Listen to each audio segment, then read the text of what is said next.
Hi everybody. I just want to take a few minutes and walk you all through our online classroom.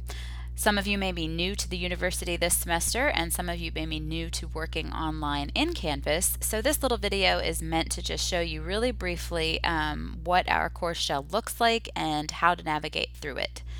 The way I've got it organized is that when you open the course from your Canvas dashboard, it opens up to this home page, which has each module right in front of you so that you can see where we're going over the course of the entire semester.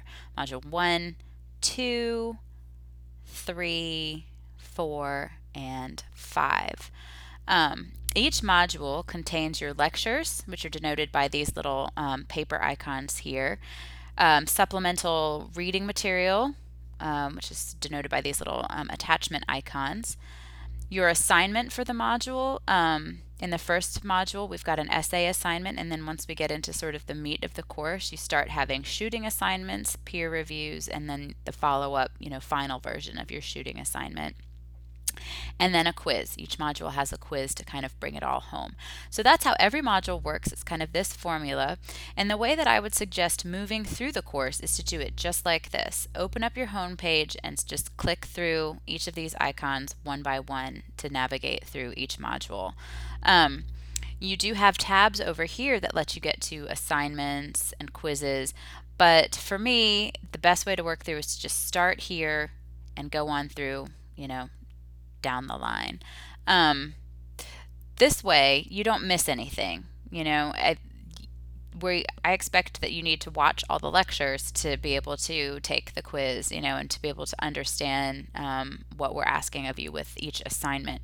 So if you just kind of move through linearly, I think that'll be the best way to work through the course.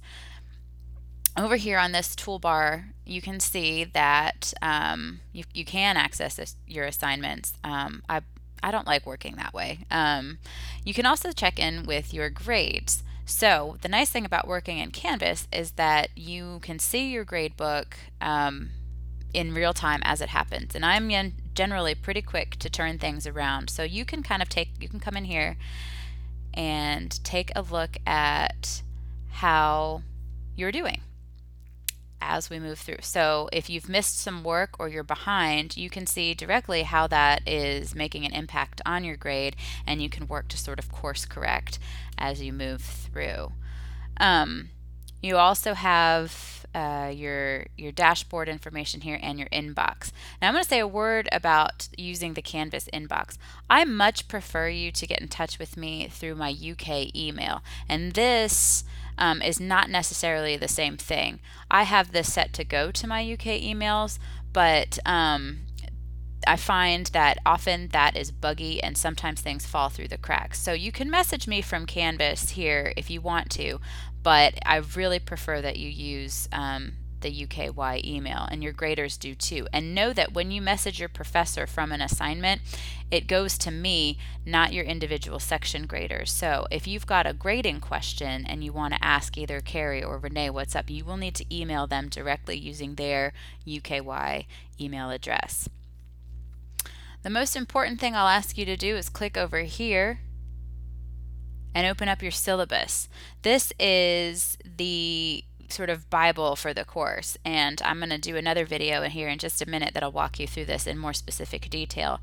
But this document here answers pretty much any question you could possibly have about course policies, course information, grading procedures, and everything like that. So I will ask you to read this through on your own and then constantly reference it. If you have a question, check the syllabus first, because odds are the answer is there provided for you.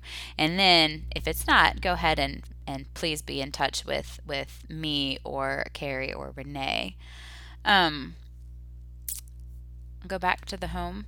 A nice feature about this is that you can see your to-do list, so you kind of know what's coming up. This I find really, really helpful for time management. The pace of this class is quick, and it's very easy to fall behind. If you miss one or two things, it kind of compounds quickly and exponentially. So be sure you kind of keep a running tab on what it is you've got coming up and what you've got to do, and try to manage your time as best you can. in whatever way works best for you. And if you do find that you fall behind a little bit, please get in touch with either me or your graders as soon as possible, because we are here to help and we don't want you to fall behind to the point where you can't catch up or you can't do well. So you've got the tools to kind of keep yourself on track, but if they fail you, then please let us know so we can kind of help you get back on the right path. Um, I think that just about covers it. Each module works pretty much the same way. Some are meatier than others. This first real shooting module is dense, and this is a lot to get through. So what I would recommend is tackling in the first week of the course all of these things, because these are pretty informative, basic, and easy to navigate through. And then in the second week, get a heads up and start here, because this one, though we've got 3 weeks to get through it's full of material, and the more time you spend with these lectures and this information, I think the more confident that you'll feel headed into your first shooting assignment. Some general advice I have about shooting assignments is, rather than setting time to do them all in one fell swoop, I would read through the assignment before you even start the module, and then carry your camera with you wherever you go, and try to make your photography practice a part of your daily routine. So instead of treating a shooting assignment like you would a paper, or studying for an exam where you say, okay, I'm going to give myself a block of 2 hours on Tuesday evening to get this done. Generally, I find that taking pictures is more successful when you just kind of incorporate it into your routine. So, okay, I know I've got a composition project coming up this week. I've got to be on the lookout for interesting things. I'm going to keep my camera with me, and as I go about my day, if something interesting pops out at me, I'm going to take a picture. And let that process be much more organic than, I'm under a deadline. I've got to get this done in a finite amount of time. I think the pictures are better. I think the assignments end up being more fun and more of a release from your other work instead of a stressor to your other work. So if you've got questions or want to talk about how to tackle that a little bit more specifically, please just shoot me an email and I'll be happy to get with you on that. I think that's it for what the course looks like and how to navigate through it. As always, I'm here to answer questions and give you help. So if you look through this and you're stuck, just let me know. Otherwise, happy trails, and stay tuned, because I'm going to walk through the syllabus in the next section. Thanks.